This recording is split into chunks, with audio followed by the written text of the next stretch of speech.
Tripura TET প্রিপারেশনে science থেকে আজকে আমরা সৌরজগৎ চ্যাপ্টারটা নিয়েছি। সেটা টেস্ট নেওয়া হয়েছিল 8টা কোয়েশ্চেন, সেগুলো এবং তার আনসারগুলো আমরা দেখে নেব। প্রথম প্রশ্ন হচ্ছে, পৃথিবীর পরবর্তী নিকটবর্তী নক্ষত্র কোনটি? পৃথিবীর পরবর্তী নিকটবর্তী নক্ষত্র ক্যাসিওপিয়া, মিল্কি ওয়ে নাকি আলফা সেঞ্চুরাই নাকি নান? তো অনেক বইয়ে প্রক্সিমা সেঞ্চুরাই রয়েছে। প্রক্সিমা সেঞ্চুরাই বা আলফা সেঞ্চুরাই যেটাই থাকে না কেন সেটাই হচ্ছে পৃথিবীর পরবর্তী নিকটবর্তী নক্ষত্র। তো অপশন নাম্বার সি যেটা রয়েছে আলফা সেঞ্চুরাই, সেটাকে আপনারা সঠিক দাগ দিতে পারেন। যদি এক্ষেত্রে প্রক্সিমা সেঞ্চুরাই থাকে সেটাও আপনারা সঠিক দাগ দিতে পারেন। ওকে, তারপরে 2 নম্বর প্রশ্ন হচ্ছে, ভারতের প্রথম কৃত্রিম উপগ্রহের নাম কি? তো ভারতের প্রথম কৃত্রিম উপগ্রহের নাম হচ্ছে আর্যভট্ট। পরের প্রশ্ন হচ্ছে, কোন গ্রহের কোনো প্রাকৃতিক উপগ্রহ নেই? বুধ, শুক্র, নেপচুন নাকি বুধ এবং শুক্র? তো বুধ, শুক্র, নেপচুন নাকি বুধ এবং শুক্র? তো বুধ এবং শুক্র কোনো গ্রহেরই প্রাকৃতিক উপগ্রহ নেই। তো অপশন নাম্বার ডি যেটা রয়েছে এ ও বি সেটা হচ্ছে সঠিক উত্তর। আচ্ছা, আরেকটা জিনিস হচ্ছে গিয়ে উষ্ণতম গ্রহ কোনটাকে বলা হয়? তো মনে রাখবেন উষ্ণতম গ্রহ হচ্ছে শুক্র গ্রহ, হচ্ছে উষ্ণতম গ্রহ। আর শীতলতম গ্রহ কোনটা? শীতলতম গ্রহ হচ্ছে ইউরেনাস গ্রহ। ইউরেনাস হচ্ছে শীতলতম গ্রহ এবং উষ্ণতম গ্রহ হচ্ছে শুক্র। এবং সবটা গ্রহ হচ্ছে ঘড়ির কাঁটার বিপরীত দিকে ঘুরে, ঘড়ির কাঁটার বিপরীত দিকে ঘুরে। কিন্তু দুটো গ্রহ কেবলমাত্র ঘড়ির কাঁটার দিকে ঘুরে, সেগুলো কি? সেগুলো হচ্ছে শুক্র এবং ইউরেনাস। সবচেয়ে উষ্ণতম গ্রহ এবং সবচেয়ে শীতলতম গ্রহ যেটা, সেগুলো কিন্তু ঘড়ির কাঁটার দিকে ঘুরে, অর্থাৎ বিপরীত দিকে ঘুরে।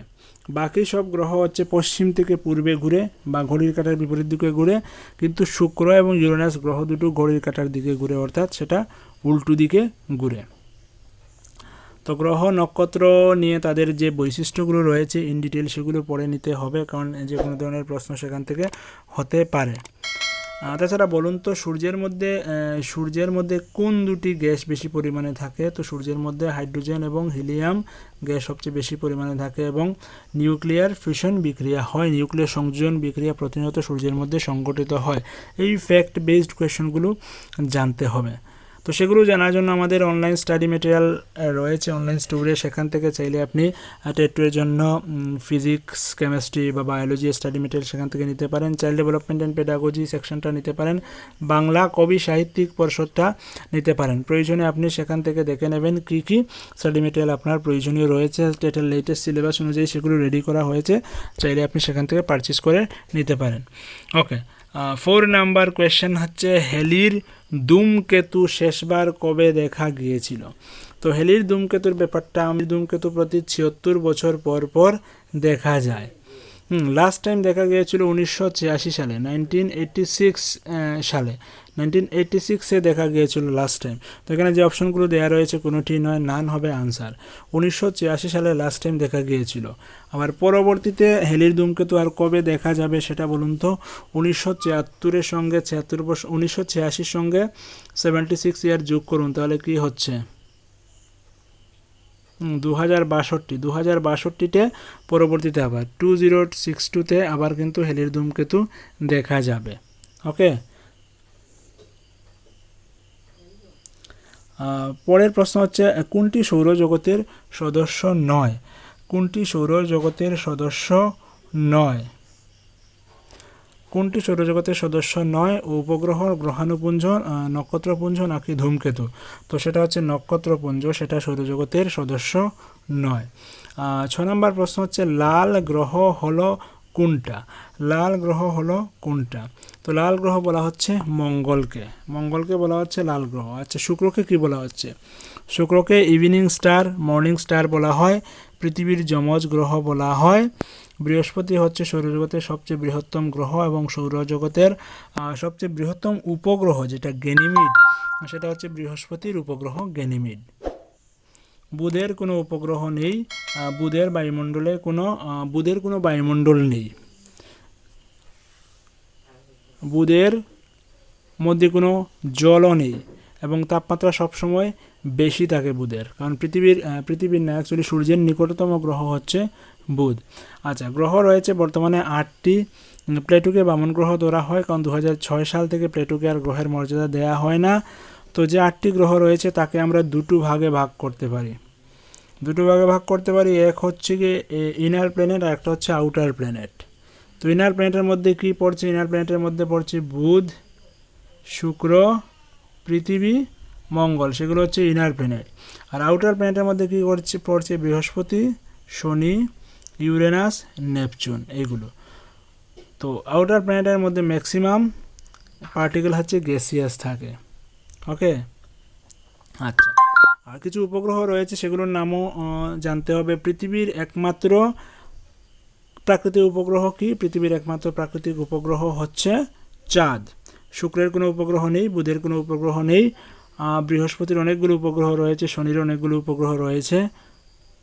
শনির উপগ্রহ একটা হচ্ছে কি টাইটান, নামি দামি যেগুলো রয়েছে হাইলাইটেড যেটা, সেটা হচ্ছে টাইটান। মঙ্গলের উপগ্রহ রয়েছে যেগুলো সবচেয়ে বেশি আমরা জানি, সেটা হচ্ছে ফুবস এবং ডেমস। পরীক্ষায় প্রশ্ন এসেছিল যে ফুবস এবং ডেমস উপগ্রহ দুটি কোন গ্রহের? তো ফুবস এবং ডেমস উপগ্রহ দুটি হচ্ছে মঙ্গলের উপগ্রহ।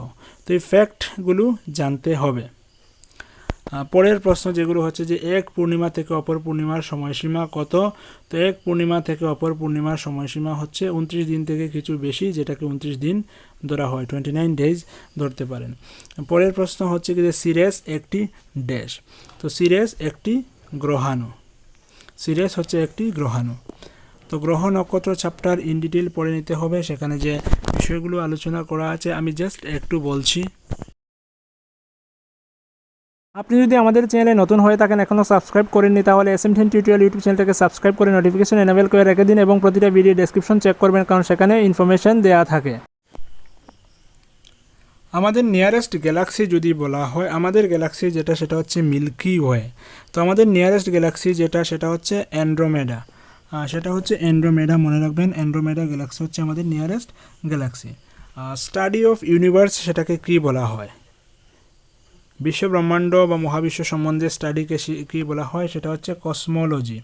স্টাডি অফ ইউনিভার্স সেটাকে বলা হচ্ছে কসমোলজি, সেটা জানতে হবে, সেটা হচ্ছে কসমোলজি। ওকে, তারপর হচ্ছে সূর্যের উপাদান যদি আমরা বলি, সূর্যের 71% হচ্ছে গিয়ে হাইড্রোজেন এবং 26.5% হচ্ছে হিলিয়াম। সূর্যের হাইড্রোজেন হচ্ছে 71% এবং হিলিয়াম হচ্ছে 26.5%, এর বাকিগুলো অন্যান্য গ্যাস রয়েছে, সেগুলো হচ্ছে ফ্যাক্ট। সূর্যের বাইরে যে আবরণ সেটাকে কী বলা হয়? সূর্যের বাইরে যে আবরণ সেটাকে বলা হয় করোনা। বর্তমানে যেটা করোনা ভাইরাস রয়েছে সেটা ওই সূর্যের বাইরের আবরণ, এই আবরণ থেকে নাম এসছে। ওকে, তারপর যেটা হচ্ছে নাসা, বর্তমানে তো আমাদের 8টা গ্রহ রয়েছে, নাসা আরও একটা গ্রহের সন্ধান পেয়েছে এবং সেটার নাম দিয়েছে কার্লা। বর্তমানে নবম গ্রহ রূপে আমরা কাকে পেতে পারি? নবম গ্রহ রূপে আমরা পেতে পারি যেটাকে, সেটার নাম হচ্ছে কার্লা, CARLA, কার্লা। সূর্যের নিকটতম গ্রহ কোনটা? সূর্যের নিকটতম গ্রহ হচ্ছে বুধ।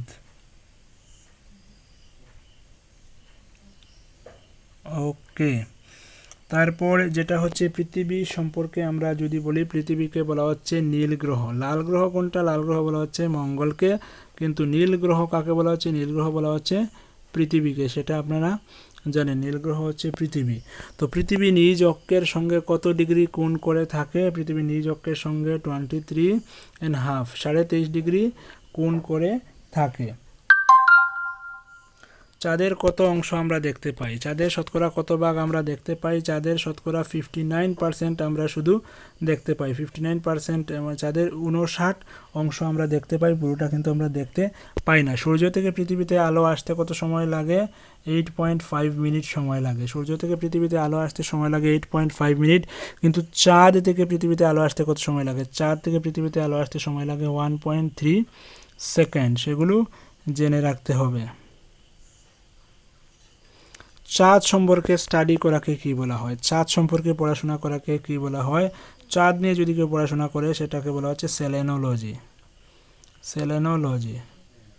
বিশ্ব ব্রহ্মাণ্ড নিয়ে পড়াশোনা হচ্ছে কসমোলজি, আর চাঁদ নিয়ে পড়াশোনা হচ্ছে সেলেনোলজি। তারপর যদি বলা হয় কোন গ্রহকে টেলিস্কোপের মাধ্যমে আবিষ্কার করা হয়েছিল, সেটা হচ্ছে ইউরেনাস। ইউরেনাস গ্রহকে কিন্তু টেলিস্কোপের মাধ্যমে আবিষ্কার করা হয়েছিল। সূর্যের চারিদিকে একটা রিং থাকে, সূর্যের চারিদিকে না, শনি গ্রহের চারিদিকে একটা রিং থাকে, শুধুমাত্র একটা রিং থাকে, কিন্তু কোন গ্রহের চারিদিকে 13টা রিং থাকে? ইউরেনাসের চারিদিকে কিন্তু 13টা রিং থাকে, ইউরেনাসের চারিদিকে 13টা রিং থাকে।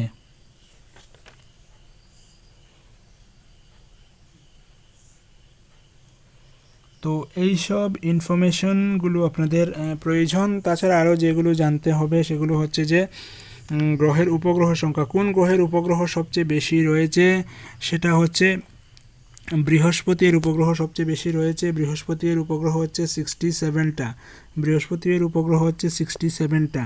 শনির উপগ্রহ কতটা? শনির উপগ্রহ হচ্ছে 62, শনির উপগ্রহ হচ্ছে 62।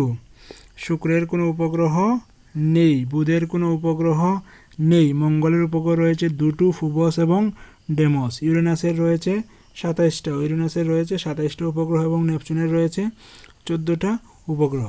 ওকে, তো আজকে এ পর্যন্তই রাখছি, পরবর্তীতে অন্য কোনো টপিক নিয়ে আলোচনা করব। ততক্ষণ ভালো থাকবেন, keep watching and keep supporting SMDN tutorial. Thank you.